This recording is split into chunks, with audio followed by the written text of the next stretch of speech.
그리스도의 평화와 은총이 오늘 함께 예배하는 모든 분들과 함께 하시길 기원합니다. 청장년 예배자는 설교 중에 마스크를 벗기로 했지만 제가 자가격리를 마친 지 얼마 되지 않아서 오늘까지는 마스크를 착용하도록 하겠습니다. 최근 들어서 본의 아니게 영거푸 사역의 자리를 지키지 못하는 일이 발생했습니다. 교우 여러분들에게 심려를 끼쳐드려서 죄송하고, 또 이수경 목사님과 유채욱 간사님, 또 우리 현장에서 예배하시는 우리 교우분들에게 신세를 지게 되었습니다. 사랑과 또 기도와 관심에 감사를 드립니다. 오늘은 6월 두 번째 주일이자 성령 강림 후 셋째 주일입니다. 지금부터 11월 마지막까지는 교회력상 특별한 절기가 없는 연중 시기를 보내게 됩니다. 저는 역설적으로 이 시기가 가장 중요한 시기라고 생각이 됩니다. 교회력과 또 동양의 24절기는 오묘하게 조화를 이루는 부분이 있습니다. 봄을 알리는 입춘과 사순절이 비슷한 시기에 맞물리고, 또 절기가 없는 연중 시기인 이 시기의 절기가 많은 사람들에게 가장 생소한 망종이라고 하는 절기라는 것도 그러합니다. 여기서 망자가 겉이 까슬까슬한 곡식을 총칭하는 단어이고, 여기서 종은 파종할 때 종자니까 벼를 파종하기에 좋은 시기라는 뜻입니다. 대부분의 도시인들은 이 망종이라는 절기가 낯설지만 농촌에서는 한 해 중에 가장 바쁜 시기가 요즘입니다. 이처럼 사순절, 부활절, 성령 강림절과 같은 걸출한 절기가 없어 지금 우리가 보내고 있는 연중 시기가 덜 중요해 보이지만, 이 시기에 개인적인 경건의 노력의 여부가 우리 신앙의 깊이와 넓이를 결정한다는 점에서 망종이라는 절기와 궤를 같이 한다고 생각이 됩니다. 풍성한 추수를 기대하면서 이 시기 땀을 흘리는 농부들처럼 코로나로 인해서 회중 예배와 또 공동체 친교를 비롯한 상호 간의 지지와 격려가 희미해진 상황에서 맞이하는 이 두 번째 연중 시기에 부지런하여 게으르지 말고 열심을 품고 주를 섬기라는 바울의 권면을 우리가 기억하면서 우리들 모두가 우리의 일상 속에 주님의 말씀으로 영적인 파종을 해가는 저와 여러분이 되시기를 부탁드립니다. 바울의 2차 선교 여행은 아시아 지역을 넘어 마게도니아, 곧 그리스로 그 대상을 확장하고 있습니다. 그 중에서도 고대 문명의 중심지이며 찬란한 건축과 또 심오한 철학, 그리고 흥미진진한 신화의 도시인 아테네에서의 선교가 우리가 함께 읽은 사도행전 17장 본문에 펼쳐져 있습니다. 바울은 놀랍게도 이 선교를 동역자인 디모데와 실라를 기다리는 동안에 누구의 도움도 없이 홀로 수행하게 됩니다. 홀로 아테네를 대상으로 선교를 수행한 것도 놀랍지만 그 대상과 장소의 다양성도 주목됩니다. 우리가 함께 읽은 17절부터 19절에 보면 세 곳의 구체적인 장소가 등장을 하고 있습니다. 먼저는 다른 지역과 마찬가지로 시나고그라고 불리는 유대인 회당에서 시작합니다. 그곳에서 아테네에 살던 디아스포라 유대인들과 또 이들과 교류하면서 자연스럽게 야훼 신앙에 호감을 갖게 된 아테네인들과 변론하게 되었다고 누가는 말합니다. 또한 고대 그리스 도시의 공공광장으로 시민 활동이 이루어졌던 아고라에서 만나는 철학자들, 특별히 당시 유행하던 에피큐로스와 스토아 철학자들과 쟁론했다고 역시 누가는 기록합니다. 그리고 이것이 기회가 되어서 최고 권위의 재판정이었던 아레오바고에서 바울은 22절부터 31절까지 이어지는 긴 설교를 하게 됩니다. 그리고 이 21절부터 31절까지의 설교는 이방인을 향한 선교의 가장 좋은 본보기로 여겨지고 있습니다. 바로 오늘 우리가 이 본문을 주목해야 하는 이유가 여기 있다라고 생각이 됩니다. 성령 임재의 약속을 믿고 이를 기다리라고 하는 말씀과 함께 우리 주님의 마지막 분부는 땅끝까지 복음을 전하라 였습니다. 성령 임재와 복음의 증거, 이 두 가지는 서로 연결되어져 있습니다. 성령을 주시는 목적이 복음을 증거하는 것이기 때문입니다. 하지만 복음의 증거가 이처럼 교회와 성도의 가장 우선되고 중요한 지상명령임에는 틀림없지만 그렇다고 결코 무턱대고 성급하게 열정으로만 경도된 채 진행해서는 안 되는 일입니다. 그러하기에 이 일이 중요하기에 이를 실행함에 있어서 우리는 더욱더 주의를 기울일 필요가 있습니다. 지난 5월 19일 한국 불교 최대 종단인 조계종의 총본산인 조계사에서는 코로나로 인해 축소되긴 했지만 제한된 범위 내에서 석가탄신일 행사를 진행하고 있었습니다. 그때 몇몇 개신교 신자들이 조계사 정문 앞에서 오직 예수라고 크게 쓰여져 있는 피켓을 들고 찬송가를 불러서 현장에 있던 불자들과 충돌이 있었습니다. 이러한 모습은 같은 개신교인으로서 안타까움을 넘어서 참담한 모습이 아닐 수 없습니다. 오늘 본문이 말해주는 이방인 선교의 이 아테네서의 바울의 사역은 결코 배타적이거나 막무가내식의 선교가 아니었던 것을 우리는 확인할 수가 있습니다. 대표적으로 26절에 바울은 한 혈통이라고 하는 개념을 이야기하는데 이것은 스토아 학파의 형제애에 기초한 호소를 바울이 차용한 것으로 보이고 28절 앞부분에 우리가 그를 힘입어 라고 하는 표현은 당시에 제우스에게 바친 찬미가를 인용한 것이며 또 이어지는 우리가 그의 소생이라 라고 하는 이 표현은 당시에 스토아 학파의 시인이었던 아라투스의 시를 직접 인용한 것입니다. 이처럼 바울은 이방인 선교에 있어서 대단히 개방적이고 유연하며 전향적인 태도 안에서 복음을 담아내고 있고 피전도자들의 문화와 종교와 철학을 존중하는 모습을 보여주고 있습니다. 사랑하는 성도 여러분, 전도를 한다는 것은 무엇입니까? 성공의 사제인 키스 제임스는 20세기의 위대한 영성가였던 토마스 머튼에 관한 짧은 소책자를 펴냈는데 그 책의 제목이 은둔으로 다듬어진 선교입니다. 미션 쉐이프 허르밋입니다. 성인이 된 후에 대부분의 시간을 미국 켄터키에 있는 시토회의 겟세마니 수도원에서 보낸 이 토마스 머튼의 수도원적인 영성이 어떻게 2차 대전 이후에 방황하던 서구의 젊은이들에게 선교적인 파장으로 이어졌는지를 이 책에서 이야기하고 있습니다. 먼저 머튼은 성서가 말하는 선교의 새로운 개념을 우리들에게 이야기합니다. 성서는 선교를 개종자의 증가가 아니라 한 사람의 회심이라고 말하고 있다는 것이죠. 누가복음 15장에 나타나는 세 가지 비유, 잃어버린 양의 비유, 잃어버린 드라크마의 비유, 잃어버린 아들의 비유는 모두 다 잃어버린 백성을 찾고 기다리시는 아버지 하나님에게로의 회심을 이야기한다고 머튼은 말하고 있습니다. 선교의 목적은 회심입니다. 특별히 머튼은 그리스도교의 회심을 갑작스럽게 빛을 쪼아 모든 어둠을 영원히 없애는 것을 보증하는 특정 행동으로서 이해하지 않고 자아에 숨겨져 있는 파괴적인 망상을 허무는 것이라고 회심을 정의합니다. 즉 머튼에게 선교란 개종을 통해 그리스도인으로 가득한 교회를 만드는 일이 아닙니다.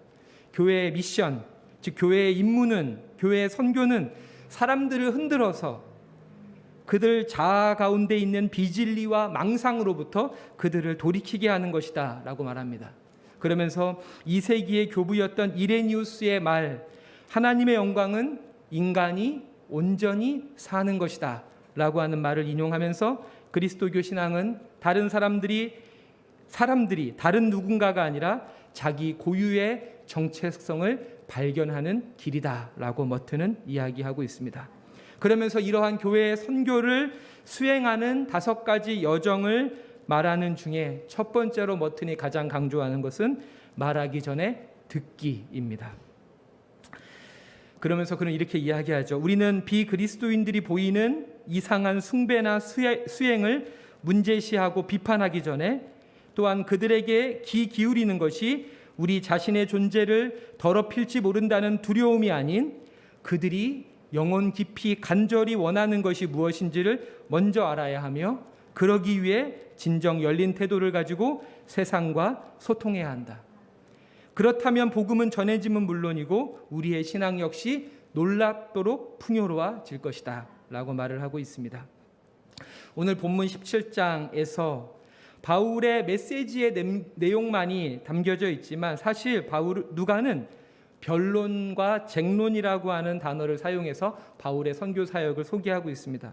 여기서 변론이라고 하는 단어는 디알레고라고 하는 헬라어인데요. 이 단어의 뜻은 대화하다라고 하는 영어의 다이알로그의 어원이 됩니다. 또한 쟁론이라고 하는 단어 역시 쉼발로라고 하는 헬라어인데 이것은 대화하다, 결합하다, 연합하다라는 적극적인 대화를 뜻하는 단어입니다. 즉 바울은 아덴의 아고라, 즉 광장과 장터에서 아테네 시민과 상인, 철학자와 소통하고 대화한 것입니다. 우리가 이해하는 피상적 선교의 입장이 아니라 머튼이 이해하는 선교의 심층적인 이해 안에서 본문이 우리에게 새롭게 다가온다고 생각이 됩니다. 저는 이번에 자가격리 기간에 오래된 영화 한 편을 보았습니다. 제가 중학교 1학년 때인 1990년에 개봉했던 늑대와 함께 춤을이라고 하는 작품이었습니다. 그 영화를 보다가 그 영화를 본 후에 제 눈에 한 기사가 제 눈을 사로잡았습니다. 지난달 캐나다 브리티시 콜롬비아주의 켐루프스 원주민 기숙학교 부지에서 캐나다 진실화해위원회가 실시한 지표 탐사 레이더 결과 학교 마당 아래에 215구의 어린이 시신이 묻혀져 있다는 충격적인 기사였습니다. 이 학교는 1890년부터 1969년까지 캐나다 정부를 대신해서 카톨릭 교회가 운영한 학교로서 지역의 원주민이었던 이누이트족과 또 유럽인과 원주민의 혼혈이었던 메티스들을 격리해서 기숙학교에 집단 수용하고 백인 사회에 동화시키기 위한 언어, 문화, 그리고 종교 교육을 실시하는 학교였습니다. 비슷한 시기에 캐나다에서만 139곳에 강제 수용된 원주민 자녀들이 15만 명에 달하고 그 과정에서 일어난 육체적, 정신적 학대 등으로 최소 4,100명, 최대 6,000명의 어린이들이 사망한 것으로 드러납니다. 이것은 우리 모두가 기억해야 하는 교회 선교 역사의 어둡고 슬픈 역사입니다. 하지만 교회 선교에 흑역사만 있는 것이 아닙니다. 우리 공동체가 2016년부터 함께 묵상해온 말씀 그리고 하루를 펼쳐내는 헤르누트 공동체의 선교가 그러합니다. 헤르누트 공동체의 첫 번째 이 선교의 불꽃은 1731년에 시작이 됩니다. 헤르누트 공동체의 당시 대표였던 진젠도르프 백작은 덴마크 코펜하겐 궁에서 열렸던 왕의 대관식에 초청을 받게 됩니다. 그곳에서 아프리카계 흑인 여성 노예였던 안토니 울리힐을 만나게 됩니다. 그곳에 모인 왕족과 귀족들은 처음 보는 이 흑인 노예의 모습에 그의 피부색에 관심을 가졌지만 안토니 이 진젠도르프는 그의 삶과 또 내면의 갈망을 듣고 싶었습니다. 그리고 안토니는 그에게 자신은 서아프리카에서 온 노예인데 잔인한 노예상들이 자신을 포함한 수백 명의 흑인 남녀들을 자신과 함께 붙잡아서 카리브해 연안으로 데려왔고 거기서 노예로 팔려 덴마크 주인들의 사탕수수 농장에서 강제 노동을 하고 있었고 주인들은 노예들의 건강에는 아무런 관심도 없고 구타와 고문을 일삼았으며 그들의 자녀들은 부모와 격리되었고 심지어 주인에게 나 역시 그리스도인이라 해도 그들을 교회에서 받아주지 않았고 복음을 알고자 해도 복음을 알려주는 이가 없었다고 울리히는 진젠도르프에게 고백합니다. 이 얘기에 진젠도르프는 큰 충격을 받았고 그녀를 자신의 공동체인 헤르누트 공동체에 초대해서 회중 앞에서 노예들의 상황을 전해달라고 부탁해서 1731년 7월 29일 저녁 예배 때 흑인 여성 노예가 백인들의 공동체인 헤르누트 공동체 앞에서 카리브해 연안의 대규모 농장에서 겪는 흑인 노예들의 비인간적인 상황과 영적인 고통을 증언하게 됩니다. 그리고 그 이야기를 듣던 레오나르도 도버와 토비아스 로이폴트 두 청년이 내적인 감동을 받고 지금의 푸에르토리코 동쪽의 세인트 토마스 섬에 가서 흑인들을 위한 선교와 봉사를 하겠다라고 말을 합니다. 공동체는 그 부르심이 하나님께로부터 온 것인지를 숙고하고 제비를 뽑아서 레오나르도 도버가 1732년 8월 21일 간단한 복장과 작은 보찜 하나만을 맨 채 1000km 떨어진 코펜하겐까지 걸어가서 그곳에서 그곳 항구에서 세인트 토마스행 배를 타게 되는데, 그 도버의 이야기를 들은 그 뱃사람들이 너는 바보다 라고 도버를 이야기하자, 도버는 나는 노예들 가운데서 노예로 일하고자 한다 라고 응수했다라고 합니다. 그는 1732년 12월 13일 세인트 토마스 섬에 도착해서 복음을 전하게 되는데, 1735년 흑인 노예였던 카르멜 올리에게 첫 번째 세례를 베풀게 됩니다. 이처럼 진젠도르프 백작은 이 형제단의 선교사들에게 그리스도교는 서구 문화와 분리되어야 하며 원주민의 문화를 따라 사는 법을 배워야 한다라고 가르쳤고, 또한 강압이나 식민주의와 같은 것들은 어떠한 형태의 것이든지 일체 피해야 한다라고 권고했다고 합니다. 참된 회심은 마음에서 우러나오는 응답이어야 하기 때문에 응답이어야 하는 것을 강조하면서 선교사들은 토착민들에게 당신을 만든 자가 누구요? 라는 말을 들을 만큼 온화하고 겸손해야 한다라고 이야기합니다. 최근에 광화문 교보생명 그 현수막에 새로운 현수막이 걸렸습니다. 한양대 교수이기도 한 김경인 시인의 시집 일부러 틀리게 진심으로에 수록된 올 여름에 할 일이라고 하는 시의 한 대목을 현수막에 옮겨놨습니다. 그 내용은 이렇습니다. 올 여름에 할 일은 모르는 사람의 그늘을 읽는 일이다 라는 것이죠. 다른 이의 이야기를 편견 없이 듣는 것, 이것이 우리의 신앙을 풍요롭게 하고 또 주님께서 우리에게 부탁하신 이 임무, 선교의 시작과 끝임을 기억하면서 지금부터 시작되는 이 연중 시기에 주님의 이 부르심을 따라 살아가는 저와 여러분이 되시기를 부탁을 드리겠습니다. 기도하겠습니다. 의인이 부르짖음에 여호와께서 들으시고 그들의 모든 환난에서 건지셨도다. 아멘. 우리의 작은 신음에도 귀 기울이시는 자비로우신 아버지 하나님, 오늘도 우리의 예배를 받아주시고 우리의 간구를 들어주시니 감사드립니다. 우리의 기도보다, 우리의 바램보다, 우리의 소망보다 더 풍성한 사랑으로 영원까지 동행해 주시는 하나님의 은총 안에서 우리에게 맡기신 이 복음 증거의 사명을 발견하게 하소서. 주님께서 우리에게 그러셨던 것처럼 우리들의 일상이 모르는 사람의 그늘을 읽는 따스한 경청의 삶이 되게 하여 주옵소서. 전도와 선교가 복음을 증거하는 일이 우리 그리스도인과 교회의 의무와 사명이기 전에 가장 귀한 영광과 특권임을 고백하며 우리 주님 예수님의 이름으로 기도드립니다. 아멘.